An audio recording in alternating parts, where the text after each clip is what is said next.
Welcome to the Apex Sunday podcast, hosted by myself, Robert Ross, and John Dowsett. John, today we're talking about the 2025 MotoGP race at Germany. And again, this is one of Marc's circuits that he wins on a lot. And that's what happened again for the fourth consecutive time. For sprint wins, for race wins in a row. But what can we say about this? Watching the best of the rest. Yeah, it's the best. Certain drivers and riders like certain circuits, and we've discussed this before. Obviously, this has a lot of left-handers, but how can, like Marc said that he was at 70%. He had about 2 or 3 tenths left extra in the tank. And he still destroyed everyone. Yes. Even in the sprint, even though he took the win at the last lap. How do the other riders feel when you're defeated by someone like that? I don't know. I mean, it's got to be humiliating.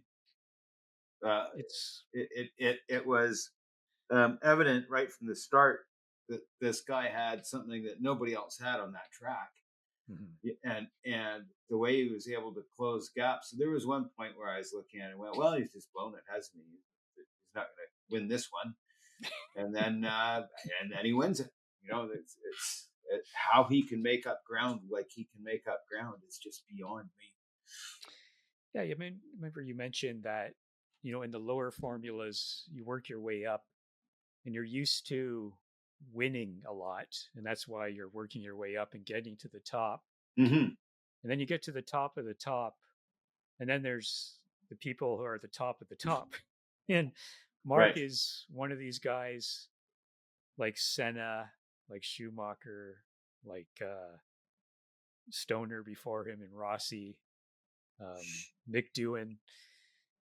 You know, these certain people just distinguish themselves even beyond the top level. And then they distinguish themselves even more on certain circuits. So again, I'm back to, like, I guess Marc doesn't care about all the expectations and pressure, or he's just used to it. Because Fabio Di Gianantonio said during the race when he was following him that he would try to make up ground, but Marc was perfect on every corner. He was just perfect. He couldn't make up any ground. So it's just you come into a championship, and if you know Marc's on a good bike, then there's certain circuits you're going to just write off as probably likely he's going to win. And you have to feel that you have to be at your very, very best to beat this guy. And that's what sports is all about, right? So there's been a whole whack of really great racers, like really great racers, though we'll never know we're really great racers throughout history. You know, the people who raced against Fangio, the people who raced against, you know, all these great racers of old, we'll never even know that they existed. And that tells me that if I was racing against Marc Marquez, even if I was Bagnaia, I'd probably shift to super bikes for a couple seasons. I know, seriously. I go, look, there's no point. Do I want to win? Yeah, I want to win. Is this the pinnacle? Yeah, it's the pinnacle. So hard to say, you know, would you hang around or would you, you know, say there's another venue for me? Yeah, because unlike Formula One, for example, if Max gets moved to a bad car, he can compensate to an extent, but he can't compensate to the extent of winning a championship. Whereas in motorcycle racing, Marc has compensated on the Honda, and he's not compensating now, but he's utterly destroying all the other Ducati riders. Mm-hmm. So, and the other manufacturers are coming up, aren't they? Mm-hmm. I mean, they're gaining Well, look at on Bez, right? Ducati in a huge way. Yeah, poor Mm-hmm. Bez. What a horrible crash. Yeah.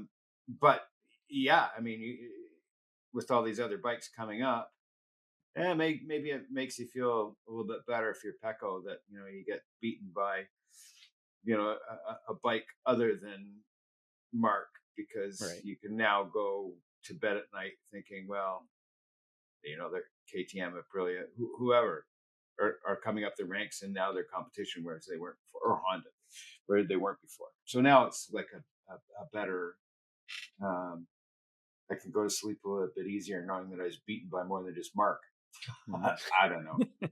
I don't know. I Yeah, it's mean, got to even be the tough. commentators were saying this guy's in a different class. Yeah. Yeah. Yeah, it's got to be tough for Pecco in particular, having 2 world championships and contesting one last year, become very close. Mm-hmm. I expected Marc to win the championship this year because I know his past, but I didn't expect him to dominate like this. Like, this is just ridiculous. Like, this is back to 2019 levels where he's just winning all the time, and Mm-hmm.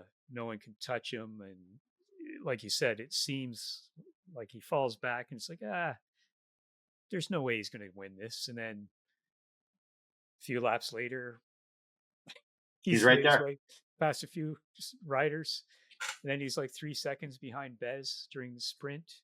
Then he makes his way past at the last lap. And Yeah. And did he do it on purpose? Let's have some fun here. I don't know. Maybe.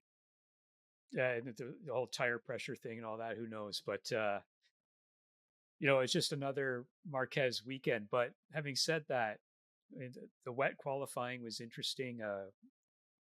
Zarco up on the front row again. Amazing. Zarco does some amazing things when he can on that Honda.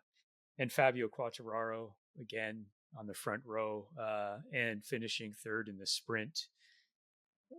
Of all the riders, Fabio in particular is the one who should be on a great bike to challenge Marc, because I think those two would be back and forth all the time. Maybe Pedro Acosta, but we'll have to see about that.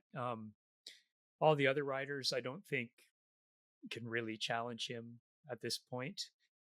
So enjoyed the qualifying in the wet. Pretty much expected the results. The sprint, we had that Marc and Digia battle. That was good, back and forth for a while. That Morbidelli crash where he's just tumbling over and over, missed the race, but sore shoulder, but nothing broken, so that's good. Pecco said his no rear grip. He fell back to 12th, no points in the sprint again. Must be feeling pretty bad. Any thoughts on the sprint? That sprint was great. Just watching Marc do what he did. Yeah. For me, I know this is putting the cart before the horse, but for me, qualifying was the event for me. And Zarco was just, man, could watch it over and over and over and over again, what he did on that bike. Mm-hmm. Yeah. Yeah, he's when he can, he gets some remarkable pace out of that. Moving on to the race. Yeah. And he's experienced, like, this is back to the experienced riders. Like, he's over in his 30s. He's considered old. But, yes. There you go. It's a young man's sport, I guess, right? So, yep. Marc is 32. He seems to be doing okay. The race. I'm going to say that Bez, again, put up a great race against the Ducatis until he crashed. Mm-hmm. Digia, again, as I said before, he was behind Marc, saying he's perfect. Trying to catch him, couldn't. He fell as well. 8 crashes during the race, so a lot of outs. And Iogura, probably his worst mistake of the season, taking out Joan Mir. Yeah, that was rough. Marini had a good ride coming back from massive injuries. So I would say that the highlight was the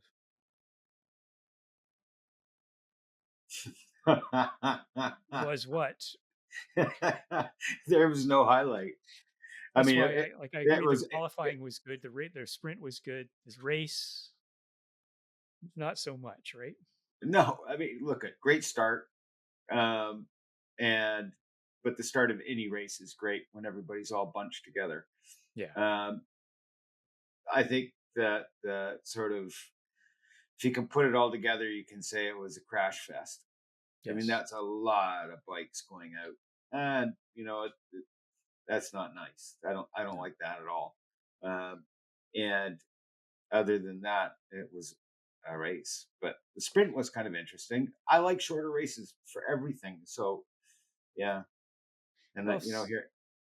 I Go think ahead. for the race, I think the fact that Digia and Bez crashed out made it less exciting because Alex and Pecco were too far back from Mark to make a difference. Uh, a little bit of battles here and there throughout the back, but mostly, like you say, a crash fest. Very slippery circuit. I remember Martin crashed out last season at this circuit. So just again another Marquez show.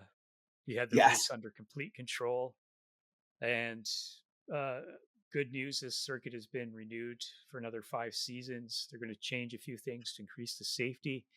I think it's always going to be pretty slippery circuit, and you can see uh, in the traction, you can see black patch, slight thin, slight no patch, then black again. So a lot of chatter in the rear end during this race. I wonder if the slippery and chatterness contributed to the extra crashes. And slippery conditions in Marc Marquez are made in heaven. That's what he likes. So, Oh, should have um, been Zarco too. The way he rode in the rain. My God. I mean, yeah, I was watching and hoping that somehow Mark could hit the 10-second mark hmm, of a gap to second. right. Didn't quite make it, but he was close. He And could have then if he wanted to. Yeah, I didn't think so. Well, I mean, he clearly at the end he was just cruising, yeah. He was up to but 8 seconds at the end, then he dropped back 2 seconds to win by 6. right. So That's a lot of time on the racetrack. 2 seconds is a lot of time on the racetrack for him to yeah, and drop if that off. he said he had an extra 2 or 3 tenths a lap that he didn't use, and that's a lot of time, How many especially at the laps was it? 27. So that's an extra 2 or 3 seconds Right. easily. Yeah. Yeah. So it's his ninth win at the Sachsenring in the Premier class, and then 2 wins in Moto 2 and 1 in 125 there. So obviously his favorite circuit. So for a rating, I'm going to give it 6. Enjoyed the qualifying and the sprint. And the rider is Mark. What about yourself? I don't know if I can go that high. I'm probably about a 4 Mm-hmm. rating the whole event. And Zarco just Zarko. blew me away in practice and qualifying. Just my God, that was phenomenal. Mm-hmm. Yeah, and again, rewind, watch it again, rewind it, watch it again. How did he do that around that corner? Just so smooth. It's very difficult to do that smooth in the rain. All right, John. Thanks for talking to us, to me, and we'll talk about the next race and see That's Martine good. back at Bruno. Woohoo! Thanks. Bye bye. Bye.